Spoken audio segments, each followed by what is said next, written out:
¿Cómo están, queridos amigos que nos acompañan a través de la radio Madre de Dios y también de las redes sociales?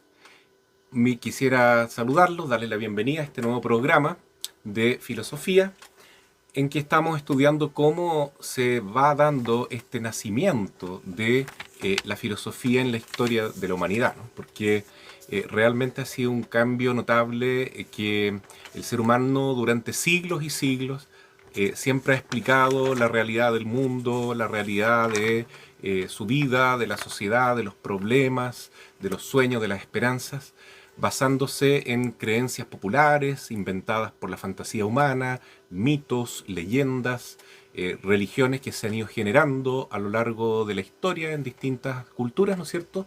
Pero que son en definitiva religiones paganas, plagadas de cosas oscuras, de a veces elementos un poco diabólicos, por ejemplo, como los sacrificios humanos que se encuentran en todas las tradiciones casi primitivas, y otros tipos de sacrificios que más bien apuntan a calmar a los dioses, entre comillas, que no son otra cosa que los demonios que imponen un régimen de muerte en la humanidad. Entonces, ir pasando de toda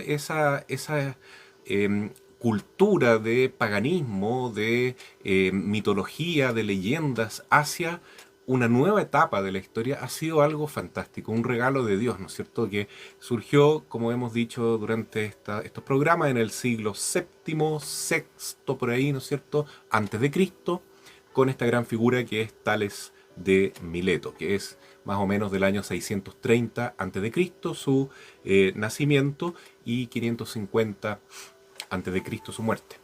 Y entonces este filósofo se pregunta, bueno, ¿y de dónde viene el mundo?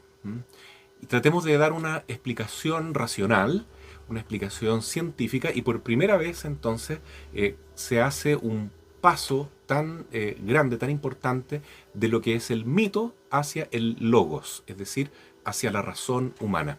Y esta gran pregunta que se hace este filósofo, de qué están hechas las cosas, de dónde procede el universo, cómo se puede encontrar un sentido para todo lo que vemos, pero explicado desde la ciencia, desde la racionalidad, es realmente un regalo de Dios, ¿no es cierto? Creo que hay que aplaudir este momento en la historia en que el ser humano da un paso tan grande como cuando un niño, a los 7 años, más o menos, empieza a utilizar su razón y a preguntarse el porqué de todas las cosas, ¿no? Entonces estamos asistiendo en este momento al nacimiento de, digamos así, el uso de razón, el uso de la ciencia en la historia de la humanidad, cuando comienza la filosofía en toda esta eh, de, como se dice, ¿no? Que es el ambiente de influencia de los griegos.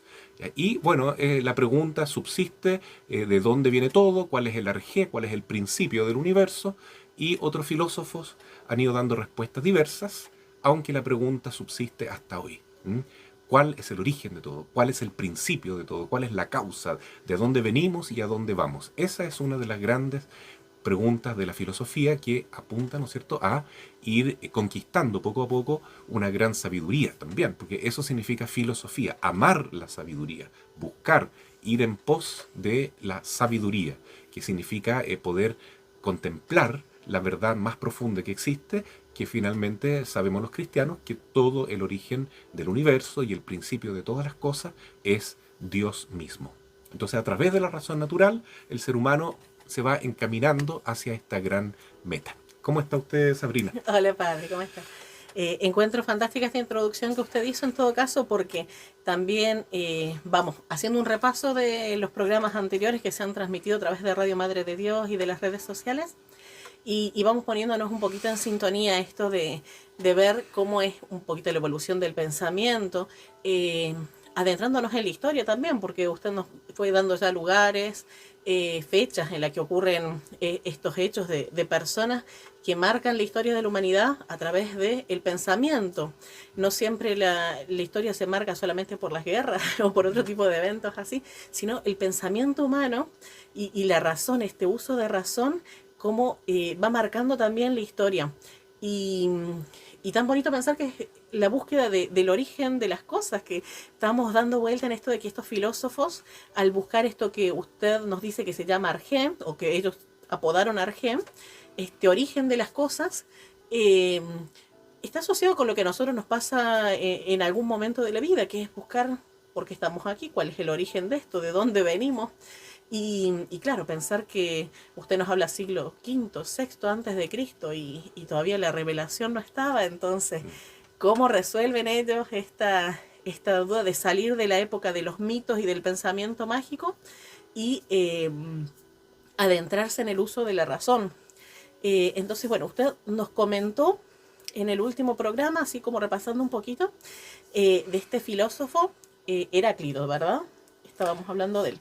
Claro, Heráclito es un filósofo que nació en el año 550 antes de Cristo, más o menos, y falleció en el 470 antes de Cristo. Y él da un giro bastante importante en la filosofía. También él es de la zona de Asia Menor, o la Turquía que se conoce hoy, más hacia el lado de la costa, específicamente de la ciudad de Éfeso, decíamos también, y que él ya no da una respuesta tan simple como los primeros, ¿no es cierto? Tales, Anaximandro, Anaxímenes, refiriéndose al origen de las cosas como algo tan concreto. Claro. Por ejemplo, todo está hecho de agua, decía Tales, o todo está hecho de aire, decía Anaxímenes. Y eso puede parecer un poquito ingenuo a estas alturas, ¿no es cierto? Pues decir que todo está hecho De una sola de una sustancia. sola sustancia es como muy simple esa respuesta. Pero no olvidemos que son las primeras tentativas de responder a una gran pregunta que hasta hoy no se ha solucionado del todo. O sea, evoluciona la persona y el pensamiento va acompañando y va evolucionando y se va haciendo más complejo, en cierta manera. Exacto, y la respuesta se va haciendo más compleja. Y ahí surge este filósofo importante en la historia que es Heráclito, que ya sostiene otra cosa, que el arjé, el principio de todas las cosas, no es un elemento determinado así, digamos, sino que es el cambio mismo. Y él se da cuenta que todo en el universo está en una evolución permanente, en una mutación constante, y entonces él decide que ese debe ser el principio, ¿no? El origen. Todas las cosas están hechas esencialmente de movimiento, de cambio, ¿no? Y ahí saca acuña esta frase que es Panta Rey, todo fluye, todo cambia, y el mundo entero es como un gran río que va fluyendo, y hay que rescatar, ¿no es cierto?, que él da mucha importancia a la experiencia concreta, ¿no? A los sentidos. Efectivamente, cuando uno ve el mundo que nos rodea, todo está cambiando. Todo está en un permanente ir y venir de mutaciones y muchas veces para mejor y otras veces no tanto. Como que avanzamos, retrocedemos, pero nada permanece estático porque si no deja de existir o se muere. Entonces la experiencia sensible nos dice que en ese punto Heráclito tiene la razón. Tal vez se exageró un poquito, estamos siempre recapitulando lo del programa anterior, diciendo que el origen del cambio y la ley que explica el movimiento es la contradicción, es decir, que todo está como en una guerra permanente, ¿no? Una guerra no solo entre seres humanos, sino que entre los mismos elementos del universo y las situaciones que conforman la vida, todo está en una guerra constante, ¿no? Nada puede dialogar en armonía, ¿no es cierto?, en una paz constructiva. No, para él todo es polémica, todo es guerra, todo es discusión, Y como todo que no hay evolución sin esa contraposición sin previa. esa contraposición que tiene que ser muy violenta, muy contradictoria, ¿no es cierto? Entonces, en ese punto claramente no estamos de acuerdo con Heráclito. No puede ser que la guerra, que el odio, que la destrucción genere algo bueno para, la sociedad, para la humanidad, para el universo en sí, para la naturaleza, ¿no? Como que esa explicación no nos llena del todo, ¿no es cierto? Y sin embargo, hoy en día hay gente que cree eso, que cree que con la destrucción, con la guerra, con la contraposición de pensamientos que son contradictorios, con esa disputa constante se va logrando un progreso mayor. Y que es necesario realmente para algunos. Entonces vemos también en este repaso que vamos haciendo cómo de los pensamientos de estos filósofos se traslada, estamos hablando tantos siglos después, tantos años pasan en la historia y hay personas que siguen tomando esto del pensamiento. Y eso que fue una evolución grande, o sea, de este simplismo, decir de una sustancia que se diese todo, a hablar de algo tan abstracto como que fuese guerra, contraposición, marca realmente la historia esta figura de Heráclito. Pero usted nos hablaba que llegó alguien también a contraponerse, no alcanzamos a desarrollarlo anteriormente, pero había alguien que se contraponía en la idea a la que nos da Heráclito entonces. Exacto, y es alguien que se contrapone no solo en las ideas, sino también en la geografía, porque Ujú. si Heráclito vive a la derecha de Grecia mirando el mapa, este señor que vamos a citar ahora vive a la izquierda de Grecia, en la península de Italia, ¿m? Específicamente en una zona llamada Elea. ¿Quién es? Se llama Parménides. ¿Ah? Parménides, que es más o menos del año 510 hasta el año 450 a.C. Entonces estamos hablando el siglo quinto ya, prácticamente. Ujú. Entonces Parménides se opone absolutamente al pensamiento de Heráclito. Le dice, pero ¿cómo se te ocurre decir que todo se mueve y que no hay un ser que permanece constante? ¿Mm? Porque eso también decía Heráclito, ¿no? Nada permanece igual a sí mismo. ¿Ya? O sea, ni nosotros somos iguales a nosotros mismos, somos iguales a los que éramos ayer o hace un segundo atrás. Algo Porque totalmente absoluto, todo, es un, todo. es un movimiento absoluto. Entonces, si es así, dice este señor Parménides, entonces nada es realmente, porque todo está en un flujo constante de cambio y nada permanece igual a sí mismo, nada puede ser finalmente. Ujú. ¿Ya? Entonces todo al final se entiende como una especie de un no ser que tiene una apariencia de cambio. ¿M? Pero no hay un ser permanente, estable, que uno pueda decir esto es esto y no otra cosa. ¿M? Así es que Parménides está totalmente en contra de esta idea y él dice, además usted es un señor totalmente irracional, porque ¿cómo va a decir que todo es contradictorio? ¿Mm? Entonces Parménides dice exactamente lo opuesto. Dice, eh, es imposible que algo sea y no sea al mismo tiempo. ¿Ya? Que sería la única manera de explicar el movimiento, que algo sea y con el cambio deja de ser. Entonces es y no es al mismo tiempo. ¿No es cierto? Entonces es imposible que algo sea y no sea al mismo tiempo y por lo tanto Parménides llega a una conclusión muy radical también y dice el movimiento no existe. Y todo lo que nos dicen los sentidos, el cuerpo, toda la experiencia empírica, ¿no es cierto?, de los cinco sentidos, nos engañan. ¿M? Todo esto es una ilusión.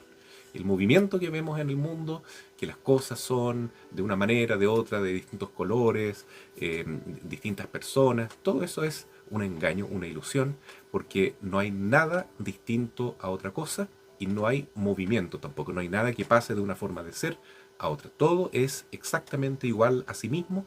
Y finalmente, ¿cuál es el arjé para Parménides? El ser. Todo es ser.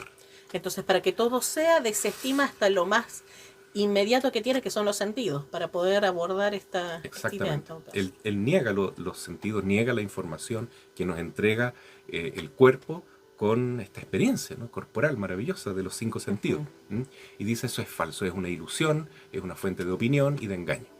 Lo único que podemos creer es lo que nos dice la razón, ¿m? La inteligencia. Y la inteligencia dice que las cosas son y no pueden no ser. Solamente existe entonces el ser.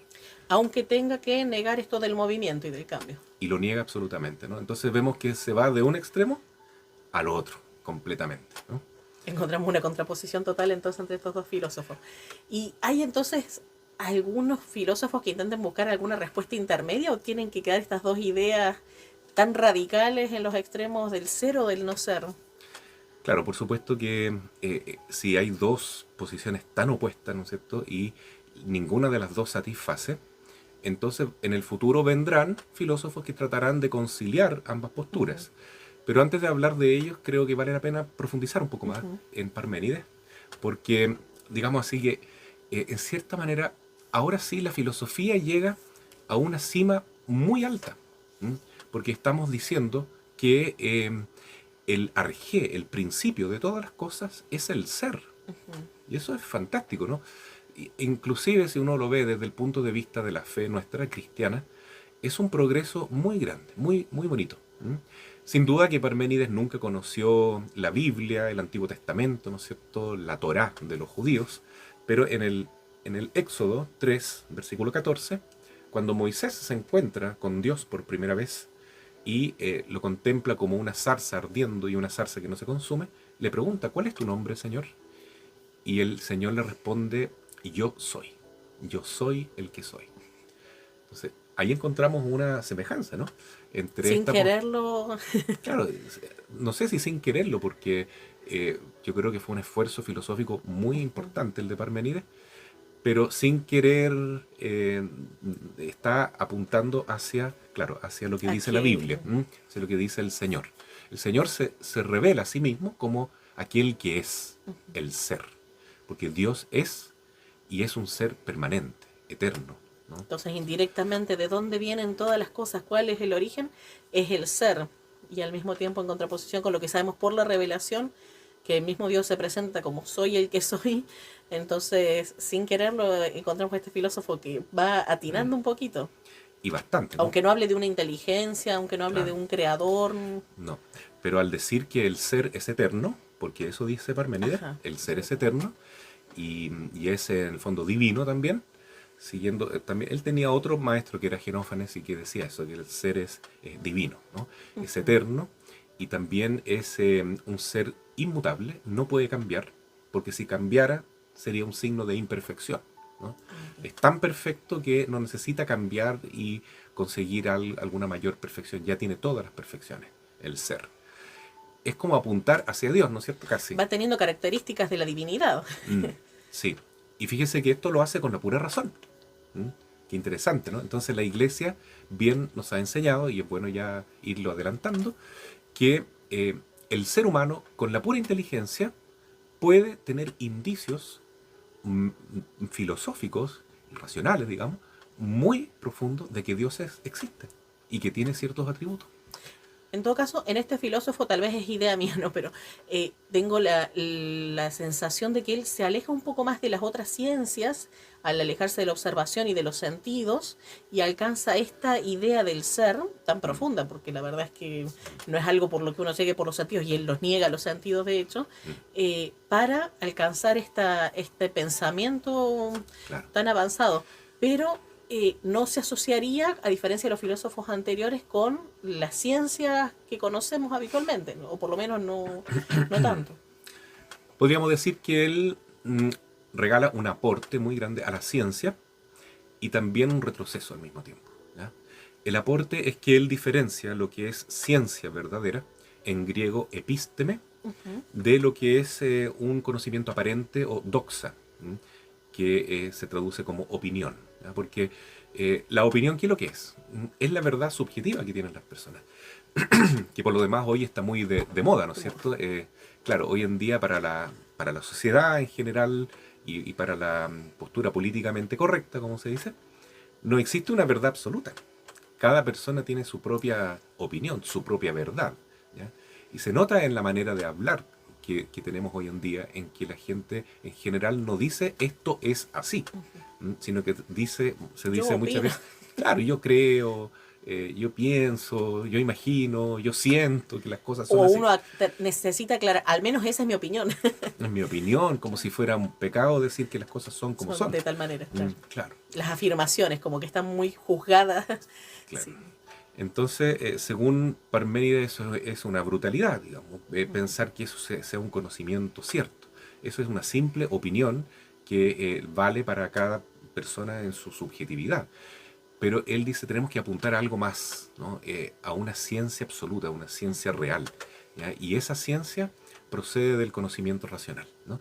Ahora, la exageración que comete Parménides en comparación con Heráclito es que él solamente acepta el testimonio de la razón, de la inteligencia, y como usted apuntaba antes, desprecia, pero absolutamente, el testimonio de los cinco sentidos, del Claro. cuerpo, ¿ya? Y en ese punto es un retroceso para la ciencia, porque la ciencia hoy en día nosotros no la concebimos solo como una actividad mental, sino primeramente una actividad que parte de los datos Empírico. empíricos, claro, que la experiencia del cuerpo nos muestra.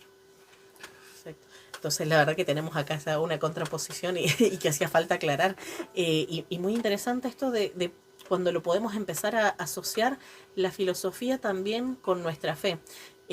Así como veíamos en esto de Heráclito, algo de que el conflicto y la guerra no está tan eh, en consonancia con nuestra fe, pero que sin embargo usted nos explicó que en algunos puntos también Jesús nos llamaba a la guerra, en cierta manera, o sea, él no vino a Es traer cierto, paz, claro. como dice, pero No vino a traer paz porque la palabra de Dios es como una espada de doble filo, ¿no es cierto? Entonces, pretender que el cristianismo sea una religión donde todos vamos a ser hermanos, con paz y amor, como los hippies, y que cada uno puede pensar lo que se le dé la gana, porque Dios a todos nos va a salvar igual, eso es una falsa religión cristiana. ¿Mm?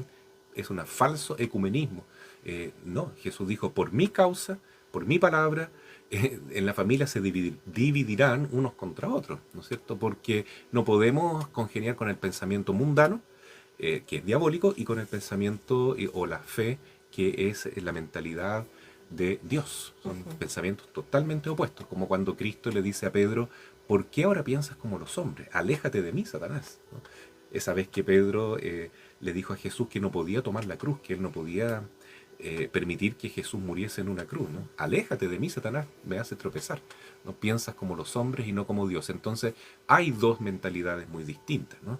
El pensamiento divino del Padre Dios es un pensamiento que conduce al amor, pero que muchas veces por amor a la verdad hay que estar dispuesto a dar la vida e inclusive decir, bueno, yo no puedo seguir con este grupo de personas o con esta relación porque estoy ofendiendo a Dios. ¿Mm? Entonces, no se puede pretender que vamos a tener una pseudo paz así con todo el mundo para que todos nos sintamos hermanos. Eso es un engaño del diablo. claro. Y entenderlo también, bueno, nosotros a la luz de la fe, esto de que, como dice Jesús, no vino a ser un rey de este mundo, sino en realidad del reino venidero. Entonces, también poner nuestras mayores expectativas en este mundo, en lo inmediato, en esta vida tangible de este momento, no es donde tienen que estar puestas ni nuestras esperanzas ni nuestras prioridades, sino estamos en este mundo, pero aspirando a la promesa que Jesús nos hace de un nuevo cielo, una nueva tierra. Claro.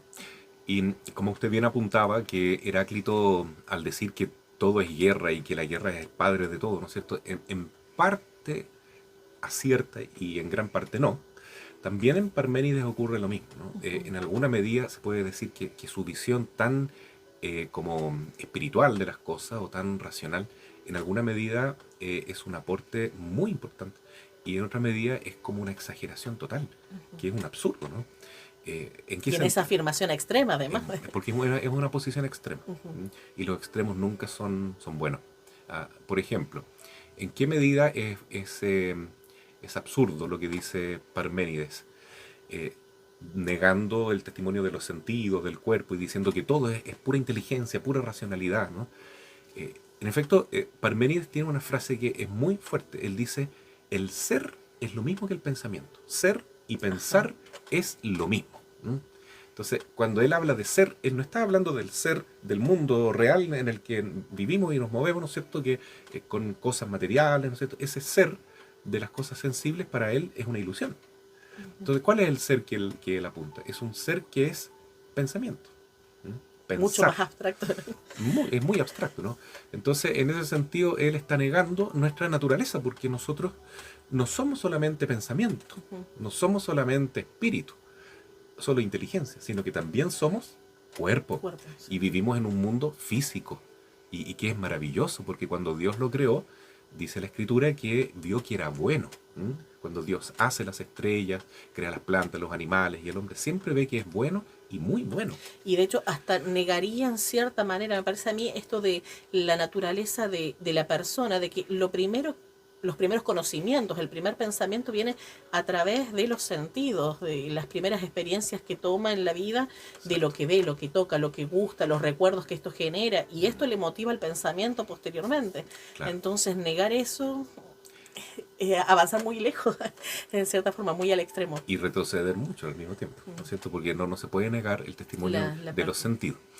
Pero también al decir que todo es pensamiento, que el ser es pura idea, nos encontramos con el primer filósofo de la historia que es un idealista absoluto. ¿Ya? Porque decir que el ser y la idea o el pensamiento es lo mismo es relegar todo al plano de lo que se puede pensar nomás. ¿Mm? Totalmente intelectual. No hay... Claro. Y en ese punto se ve como una influencia, yo diría así, angelical. No sé si de ángeles buenos, precisamente. ¿Ya? ¿Por qué lo digo? Porque hay doctrinas esotéricas, ya como la de Hermes Trismegisto, que tiene como principio básico, todo es mental, que es lo mismo que dice Parménides. Todo es producto del pensamiento. ¿Mm? Eso es un conocimiento ocultista, mágico, Sí. malvado, perverso, ¿no? No se puede pensar así, porque nosotros nos estaríamos mintiendo al decir que somos ángeles, entonces, porque para los ángeles todo es espiritual y todo es pensamiento, ¿no? Ahora, un ángel bueno tampoco va a negar que existe el mundo material, ¿ya? ¿Quiénes son los que niegan que existe el mundo material? Los ángeles perversos, ¿m? ¿Ya? O sea, los demonios. ¿M? Y ellos son los que dicen todo es mental. Y por eso entramos hoy en día eh, en esta corriente espiritualista mala, ¿no es cierto? Muy mala, de la nueva era, en que se le dice a la gente que nosotros somos en el fondo ángeles nomás. Somos ángeles, somos seres de luz que estamos encerrados en un cuerpo y tenemos que liberarnos de esta cárcel corpórea, ¿no es cierto? Y que en el fondo somos solamente pensamiento, y ese pensamiento es como una chispita divina. ¿Mm? De hecho, me hizo pensar en esto cuando hablan estas pseudo religiones, o sea, movimientos espirituales, de alcanzar el nirvana, de que el poder de la mente, que a uno lo puede hacer trascender y que solamente con el pensamiento y el deseo de uno mismo puede alcanzar un orden cósmico, por así decirlo. Claro, si uno niega totalmente la corporeidad y que todo el ser está concentrado en el pensamiento y que lo que yo quiera con mi mente lo puedo y ahí está el poder en sí mismo, sí, uno se queda Al pensando. final estamos confiando en Dios o estamos En el confiando en nosotros pensamiento mismos, en nuestras capacidades claro. mentales, ¿no? Entonces, aquellos que dicen que el poder de la mente es infinito y que el único límite que uno puede colocarle a nuestra inteligencia es el límite que uno se autoimpone, Claro. ¿ya? Son justamente los que piensan de esta manera, yo diría francamente esotérica, ¿no?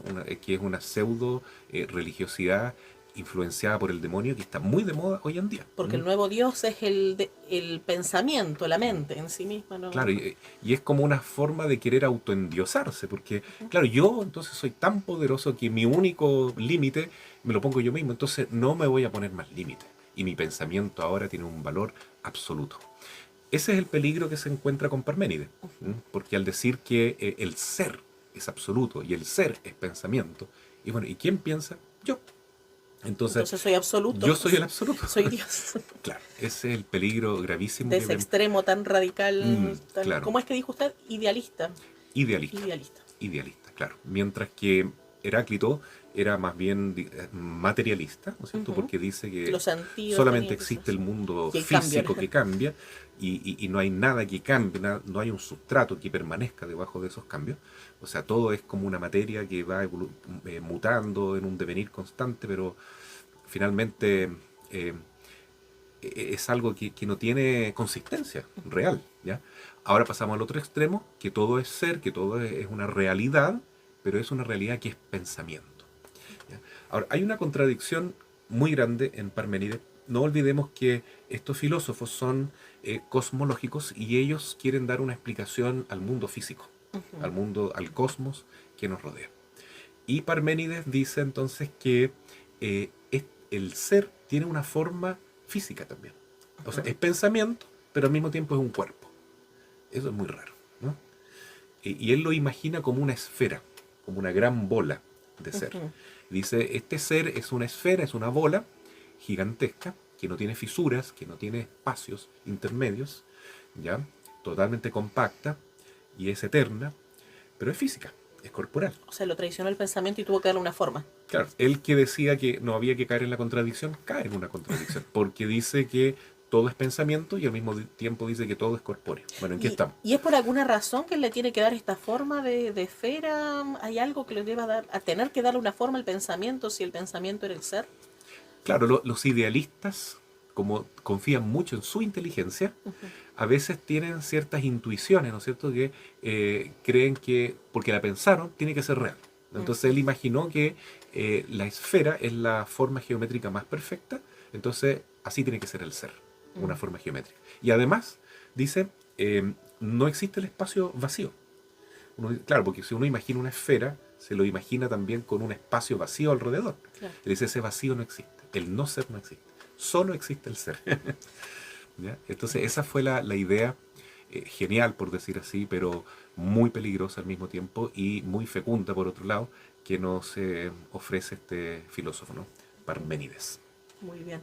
Entonces, bueno, ya está bueno ya haber entendido un poquito más realmente de Parménides, cómo nos va dejando en la actualidad también un poquito de su pensamiento. Mm. Eh, Tenemos dos extremos totalmente marcados acá, padre. Sí, esto Eh, del idealismo, perdone, es muy peligroso, ¿eh? Y ujú, está muy presente en nuestra mentalidad actual, ¿no? Y del idealismo surgen las ideologías. ujú, Ideología. ¿Qué es lo que es una ideología? Es un proyecto que los seres humanos concebimos en nuestra mente y que creemos que porque nosotros lo concebimos, tiene que materializarse después, o tiene que hacerse real, porque nosotros lo pensamos. ¿M? Es cierto que nosotros podemos pensar grandes cosas y después concretarlas, ¿no? ujú, Por ejemplo, un arquitecto que piensa una casa y la construye. O un inventor que genera una invención en su mente y luego la hace realidad. ujú. Eso es fantástico, ¿no? Pero pensar que eso es absoluto es, como decíamos antes, ¿no? Es como caer en un complejo de como si fuéramos pequeños dioses, como si nosotros con nuestra mente pudiésemos crear todo lo que hay, Un ¿no? poco como una torre de Babel. Una cosa es idear Mm, y otra cosa es idealizar que puede llegar a ser tan alta claro. que puede llegar a... Por ejemplo, una ideología que vemos hoy en día es este tema de la ideología de género. ¿Ah? Eh, entonces, ¿qué significa eso? Es decir, en nuestra mente que ser hombre o ser mujer depende del sentir o de la percepción subjetiva de cada uno. No depende de los órganos que tenemos, de nuestra sexualidad o de los cromosomas o de la parte corpórea, sino que depende de la conciencia con la cual uno se autopercibe.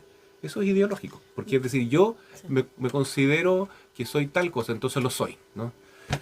Pero es absurdo. Y es idealizar además, porque esto viene de Mm, idealizar claro, el pensamiento de que si cada uno es lo que quiere hacer, entonces seremos todos felices y viviremos en armonía, pero claro. no podemos ser lo que querramos ser porque ya somos, así como Dios nos creó, por ejemplo, hombre, mujer, no... Y eso se puede prestar para grandes abusos Ujú, y manipulaciones dentro de nuestra sociedad, ¿ya?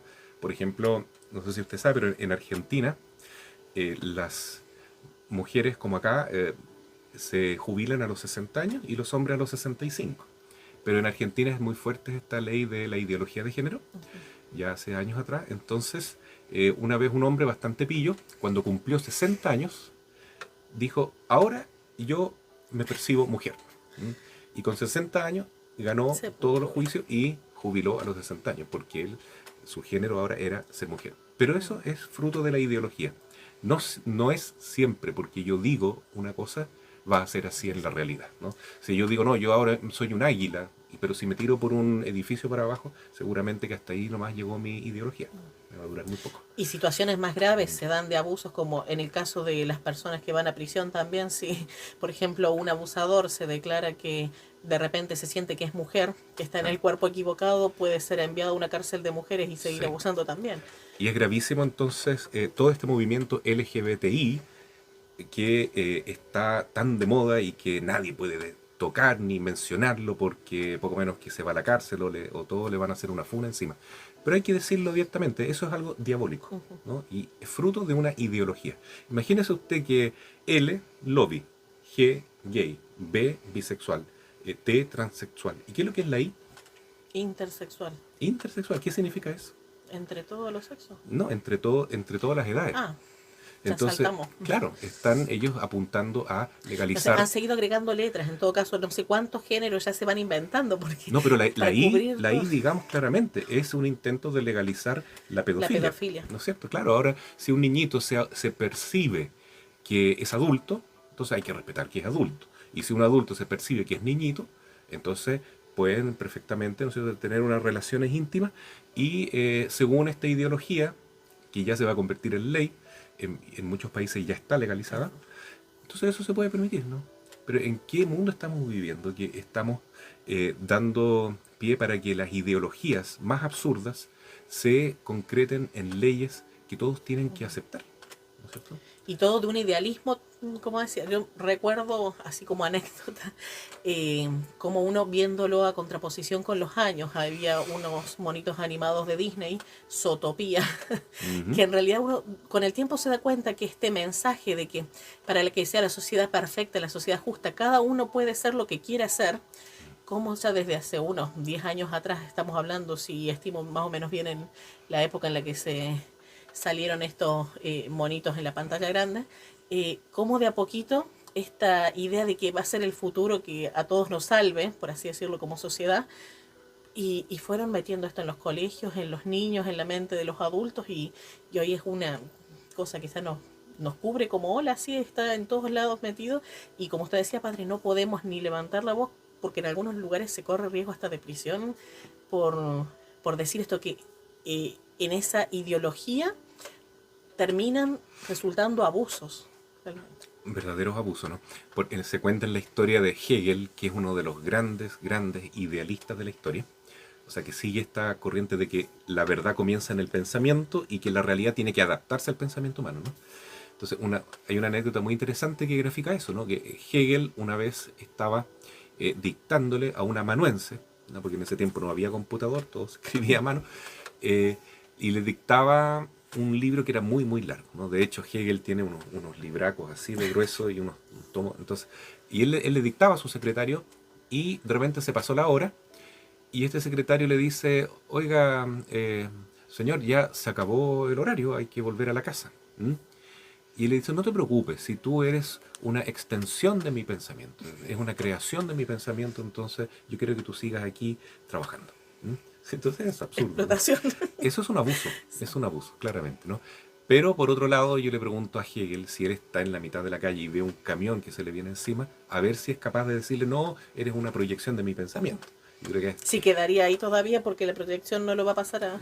claro, claro, o sea, cuando le conviene uno es idealista y cuando no, Y pensar en consecuencias también mucho más graves, como se habla que está sucediendo en Europa, donde esto de la ideología de género se anticipó bastante más que acá en Chile, por ejemplo, y permitirle desde los colegios a los niños esto de que si te sentís que estás en el cuerpo equivocado, podés empezar a recibir un tratamiento hormonal, podés amputar tus genitales para cambiar de género, eh, ha generado también una ola de suicidio.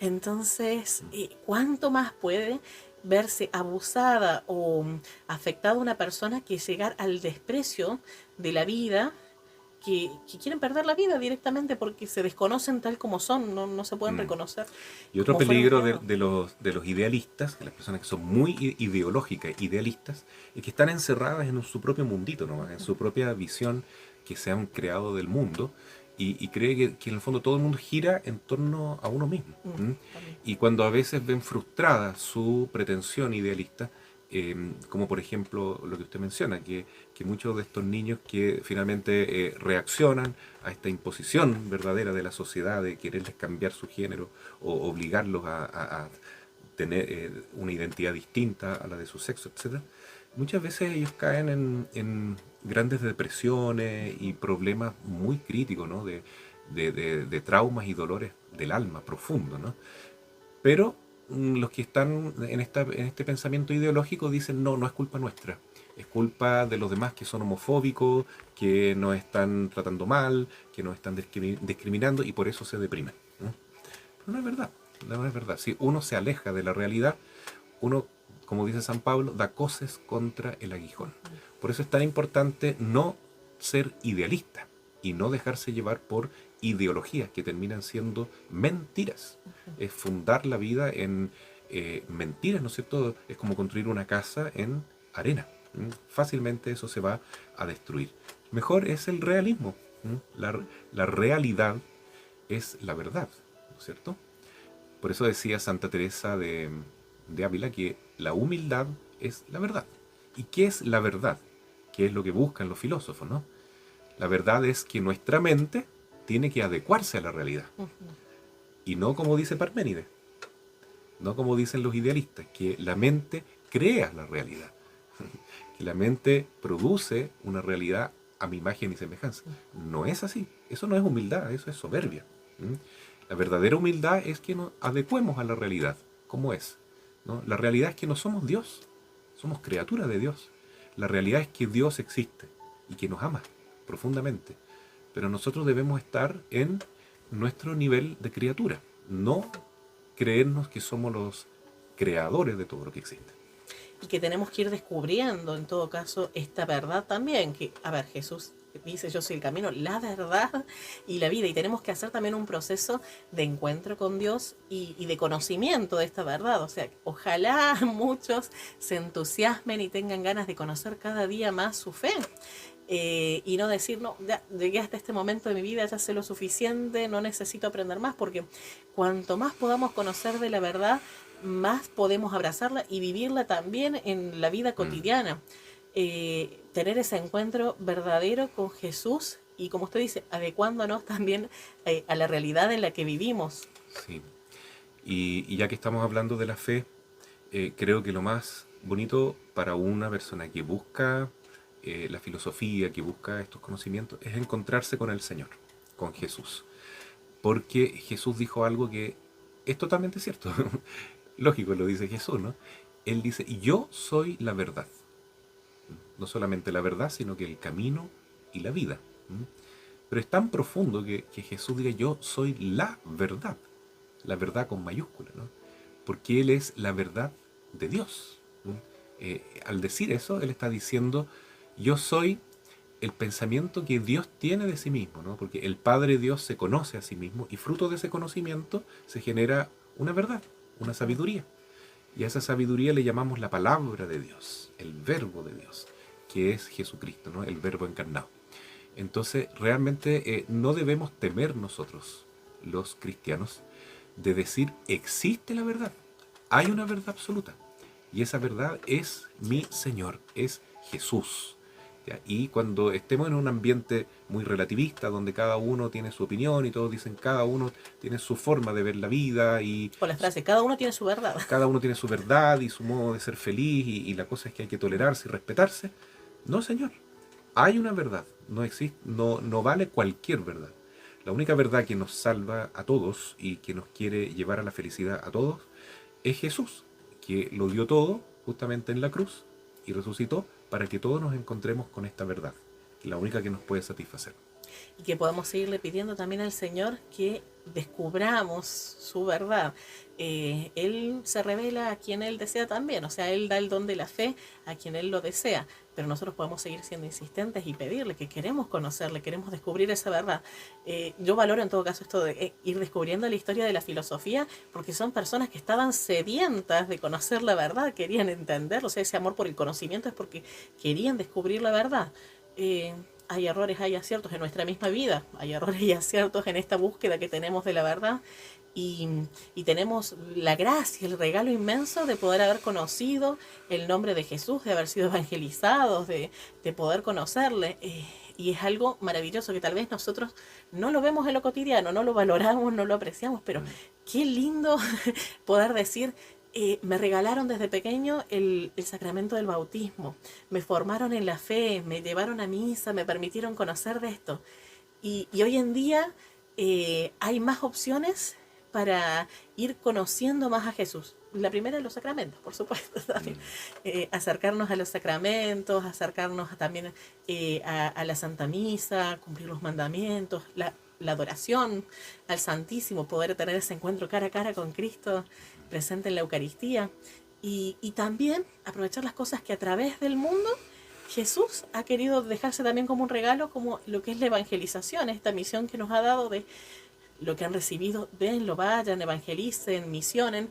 Entonces, las redes sociales hoy en día, la radio como un medio de comunicación, buscar libros donde también podamos estar en encuentro con el Señor, la palabra de Dios, primero, como usted decía también, Claro. la Biblia. Aprovechemos, disfrutemos este regalo tan grande que nos dio nuestro Señor de poder conocerlo. Sí. Y la evangelización justamente es comunicar una muy buena noticia. Una muy buena. Muy buena noticia, porque estamos siempre muy atentos a las noticias, ¿no es cierto? El WhatsApp significa ¿qué está pasando? Buscamos noticias para llenar nuestra curiosidad, pero la noticia que realmente importa es que existe la verdad, ¿m? Y existe la felicidad y el amor verdadero, y esa verdad es Jesucristo. ¿M? Entonces, comunicar esto es hacerle un gran favor al mundo, y también pensemos que cuando alguien tiene este deseo de conocer la verdad que es tan genuino, hay que alentarlo y hay que apoyarlo, ¿no? Por ejemplo, un niño que empieza a preguntarse el porqué de todas las cosas de la vida, no hay que decir, ya, déjame tranquilo, quédate callado un ratito, estoy haciendo una cosa importante, ¿no? Porque él en ese momento está expresando su deseo de saber, ¿no? Y de conocer la verdad, ¿no? Y por eso Jesús dice que para conseguir el reino de los cielos hay que hacerse como los niños, porque los niños tienen esa actitud de asombro ante la realidad y quieren conocer la verdad y están como deseosos de encontrar esa sabiduría, ¿no? Lo mismo decía Aristóteles, que la actitud fundamental del verdadero filósofo no es la soberbia, pretender saberlo todo, sino reconocer que uno necesita buscar la verdad porque estamos sedientos de ella, porque nos hace falta llegar a esa sabiduría, ¿no? Por eso el filósofo es el amante de la sabiduría, el que busca la verdad, no aquel que dice yo soy el que me la sé toda y sé todo lo que quiero y planteo ideologías que en el fondo destruyen la vida. Y compartir a Jesucristo desde la verdad, porque lamentablemente en estas ideologías también se ha desvirtuado quién es realmente Jesucristo. Es lamentable, por ejemplo, que esto que usted decía, Padre, el lobby LGBTI y no sé cuántas letras más, tengan la frase de amor es amor, porque sabemos que Dios es amor, pero no esa clase de amor, porque eso de por sí no es amor, lo que ellos hablan, es sexualidad, y sexualidad malentendida, porque es perversión. Claro. Entonces, han destruido inclusive la imagen de Jesús, y lo vemos lamentablemente inclusive dentro de la iglesia, con pastores que se podría decir que hasta están en quiebre con la iglesia por lo que predican y la doctrina que tienen, con un Jesús que va a aprobar cualquier tipo de pecado y va a abrazar el pecado, no al pecador sino al pecado mismo, porque es tan bueno que todo es válido, todo es bueno, cualquier religión vale lo mismo. Entonces hasta destruyen la imagen misma de Jesús. Entonces vayamos a buscar a Jesús como Él se reveló, como Él se dio a conocer, como está en la Biblia. Y en la doctrina de la En la iglesia. doctrina de la iglesia. Claro, no la podemos cambiar. Si cambiamos la doctrina de la iglesia, estamos diciendo somos más importantes que Jesucristo. Así es. Jesús dijo esto, pero yo digo esto otro, porque yo parece que valgo más que el mismo Jesús, Como ¿no? dijo hoy mismo, no voy a cambiar ni una ley, ni una letra de la ley. No, O sea, Él no, viene a darle no. cumplimiento. Él viene a darle cumplimiento, no viene a cambiarla. ¿M?